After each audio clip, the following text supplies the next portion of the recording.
To vlog with Neha.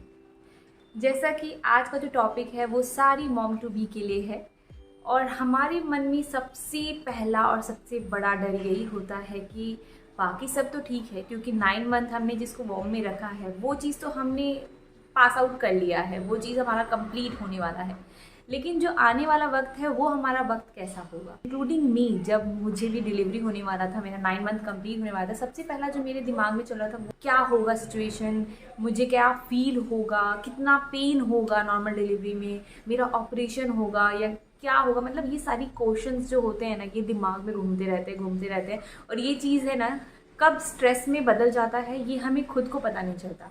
और वो stress जो होता है वो आपके बेबी के लिए अच्छा नहीं है। स्ट्रेस को मिटाने के लिए आज मैं इस वीडियो को आपके लिए बहुत ही हेल्पफुल बनाने वाली हूँ कि अगर आपका 9 मंथ कंप्लीट होने वाला है, यानी कि आपकी डिलीवरी का जो डेट है वो पास आने वाला है, तो सबसे पहले आपको क्या करना है और बातों का ध्यान रखना है। सबसे पहला जो आपको चीज़ करना है वो ये करना है कि आपको किसी बात का स्ट्रेस नहीं लेना है। स्ट्रेस जो है वो सबसे ज़्यादा डेंजरस है। ज़्यादा आपको सोचना नहीं है, इधर उधर के वीडियोस और गूगल पे सर्च मारना बंद कर दीजिए। कुछ टिप्स है जो आपको फॉलो करना। तो सबसे पहली चीज़ जो आपको क्या करनी है, सबसे पहली चीज़ जो ये करना है, आपको यहाँ से शुरू करना है। यहाँ से अपने आप को इतना स्ट्रॉन्ग बनाना है कि आपको है कि बहुत एक पेनफुल प्रोसेस है, लेकिन उस पेन के बाद आपको जो चीज़ आपके हाथ में मिलती है वो सारे पेन को दूर कर देती है। तो आपको यहाँ से स्ट्रॉन्ग रहना है कि चाहे जितना पेन हो हमें उसे बर्दाश्त करना है। और मैं अगर आपको पेन का अगर एस्टिमेट बता दूँ तो जो आपको पीरियड्स में क्रैम्पिंग पड़ता है उसको आप इनटू कर लीजिए 1 लाख कर लीजिए। लेकिन ये बात याद रखिए, ये चीज़ सुन के आपको डरना नहीं है, ये चीज़ सुन के आपको अपने आप को स्ट्रॉन्ग बनाना है। और ये स्ट्रॉन्ग बनने से क्या होगा कि ये जो ऑपरेशन का जो रेशियो है जो बढ़ रहा है 90%, मेरी जानकारी में 90% लोग ऐसे हैं जिनका ऑपरेशन हो रहा है। ये सोच करके लोग ऑपरेशन करवा देते हैं कि हमें पेनफुल प्रोसेस को नहीं झेलना है, या तो कुछ जेन्युइन केसेस होते हैं जहाँ पे कुछ कॉम्प्लिकेशन आ जाता है तो वहाँ पे ऑपरेशन होता है, तो वो चीज़ अलग बात है। लेकिन अगर आपके डर से, अगर इस चीज़ से कि नहीं हमसे बर्दाश्त नहीं हो रहा है, हमें ऑपरेशन करवा लो, क्योंकि बहुत सारे साइड इफ़ेक्ट हैं, बहुत सारी चीज़ें होती हैं जो नेचुरल प्रोसेस में हो तो बहुत अच्छी है। उनमें से ये चीज़ सबसे बड़ी आती है कि आपके लिए नॉर्मल डिलीवरी बहुत अच्छा ऑप्शन है। ठीक है, तो आपको यहाँ से स्ट्रॉन्ग रहना है कि चाहे जितना पेन हो हमें उस पेन से गुजरना है। उसके बाद यकीन मानिए, उस पेन के बाद जब आपको जो चीज़ मिलेगी हाथ में ना, आप उस सारे पेन को भूल जाएंगे और वो पेन कन्वर्ट हो जाएगा खुशियों में। वो चीज़ आपको कभी भी लाइफ में ऐसा नहीं लगेगा कि हम उस दौरान पेन में थे, आपको वो चीज़ हमेशा रहेगा। वो मेमोरी जो है ना वो आपके लिए बहुत प्रीशियस हो जाएगी। चीज़ ये है, जब भी आपको लेबर पेन स्टार्ट हो या आपका जो डिलीवरी डेट है वो आपका आने वाला हो, उससे पहले आप वॉक करना शुरू कर दीजिए। वॉक करना बहुत अच्छा है, यकीन मानिए है कि हाँ वॉक करना है, लेकिन ये नहीं बताया कि इसका कितना रिजल्ट है, कितना हेल्पफुल है। और लेकिन ये बहुत हेल्पफुल होता है। आप कुछ करो ना करो, ये जो लोग सोचते हैं कि पोछा करना, झाड़ू करना, काम करना, इससे चीज़ें हो जाएंगी, तो नहीं, ये सब चीज़ें आप करना चाहो तो ये आपकी चॉइस है, लेकिन वॉक करना दी बेस्ट है। मेरे डिलीवरी के दौरान, यानी कि जिस दिन मुझे लेबर पेन हो रहा था उस दौरान भी मैं वॉक कर रही थी। आपकी जब अगर पहली डिलीवरी है तो आपको ऐसा भी होता है कि अगर आपकी पहली डिलीवरी और आप नॉर्मल के लिए जा रहे हैं, नॉर्मल ऑप्ट कर रहे हैं, तो 20 से 22 घंटे, यहाँ तक कि 24 घंटे, किसी लेडीज़ को 3 दिन तक लेबर पेन रहता है। तो ये सब चीज़ें को अगर आपको नहीं चाहिए, ये सारी चीज़ें आपको अपने कॉम्प्लिकेशंस नहीं चाहिए, तो जैसे ही आपको लगे कि आपको लेबर पेन हो रहा है, एक बार आप अपने डॉक्टर को पूछ लीजिए। लेबर पेन होता है तो आपको यकीनन कुछ अच्छा नहीं लगेगा, ये चीज़ फैक्ट है, क्योंकि आप उस दौरान इतने पेन में होंगे कि आपको ये सारी चीज़ें नहीं अच्छी लगेंगी कि क्या हमारे लिए क्या अच्छा है, क्या हमारे लिए बुरा है। बस आपको अगर फोकस होगा तो इस चीज़ पे होगा कि हमें पेन हो रहा है। लेकिन अगर ये चीज़ें आपको पहले से पता होंगी कि आपके वॉक करने से वो जो पेन का ड्यूरेशन है, वो जो पीरियड है, वो इतने से इतना हो जाएगा, तो आपको ये बहुत स्ट्रॉन्ग बनाएगा। और जब आप स्ट्रॉन्ग बनेंगे तो आप खुद उस पेन के साथ सारी चीज़ों को ले सकते हैं कि नहीं हमें वॉक करना है। आप एक बार अपने डॉक्टर को बोलिए और वॉक कीजिए।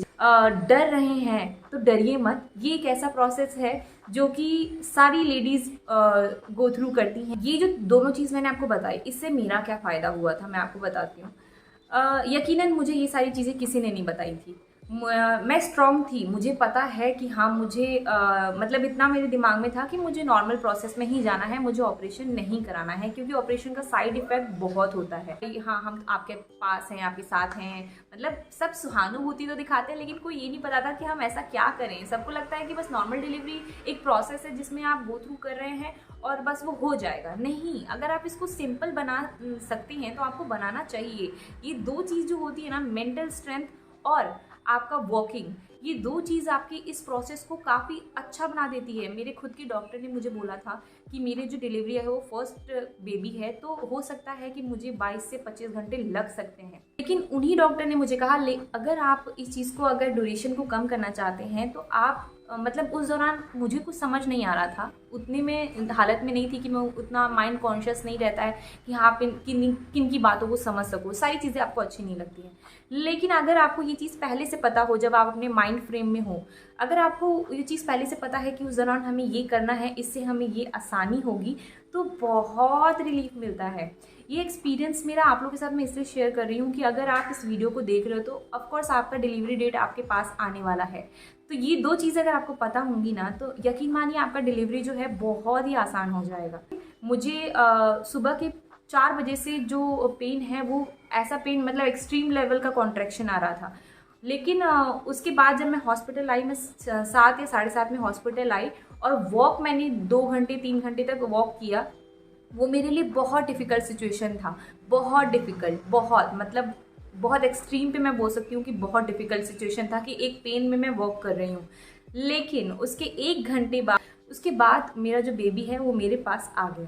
तो जो चीज़ मैं 25 घंटे लेबर पेन में रह सकती थी, या डॉक्टर ने ऐसा प्रिडिक्ट किया था कि हो सकता है कि ऐसा हो सकता है, लेकिन वो चीज़ जो पीरियड है, ड्यूरेशन है, वो कितना कम हो गया आप खुद देख सकते हैं। तो ये दो चीज़ का आपको ध्यान रखना है और आपको डिलीवरी में बिल्कुल डरना नहीं है। बहुत सारी बातों पे, बहुत सारे एडवाइस पे ध्यान नहीं देना है। जो आपके डॉक्टर कहे, एक तो उन बातों पे ध्यान रखिए, और ये दो चीज़ हैं जो कि आपको हर डॉक्टर कहेगा ही कहेगा। ऑपरेशन में आपको हमेशा ही बोलूँगी कि कॉम्प्लिकेशन नहीं है तो आप ऑपरेशन कभी ना कराएं।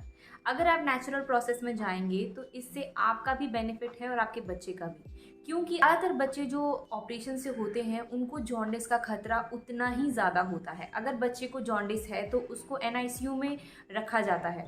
आप क्या चाहेंगे कि आपका बच्चा NICU में रहे?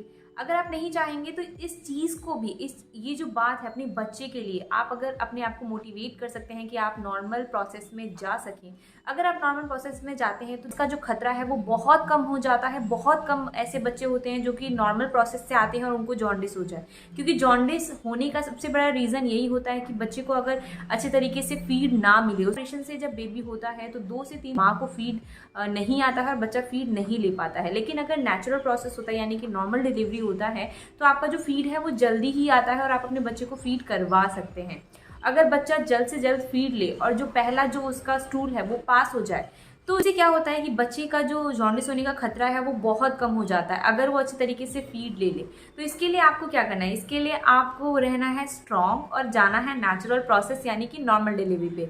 इस वीडियो के माध्यम से मैं आपको स्ट्रॉन्ग बनाना चाहती हूँ और ये भी कहना चाहती हूँ कि नॉर्मल डिलीवरी जो होता है वो ऑप्शन बेस्ट है। अगर आप डर से कि हमें इस पेन के थ्रू नहीं जाना है और डर रहे हैं और इसकी वजह से आप ऑपरेशन करवाना चाहते हैं, तो प्लीज़ अपने आप को इतना स्ट्रॉन्ग बनाइए कि इस प्रोसेस से आप गो थ्रू कर सकें, क्योंकि ये चीज़ आपके लिए और आपके बच्चे के लिए, दोनों के लिए ही बहुत ज़्यादा अच्छा है।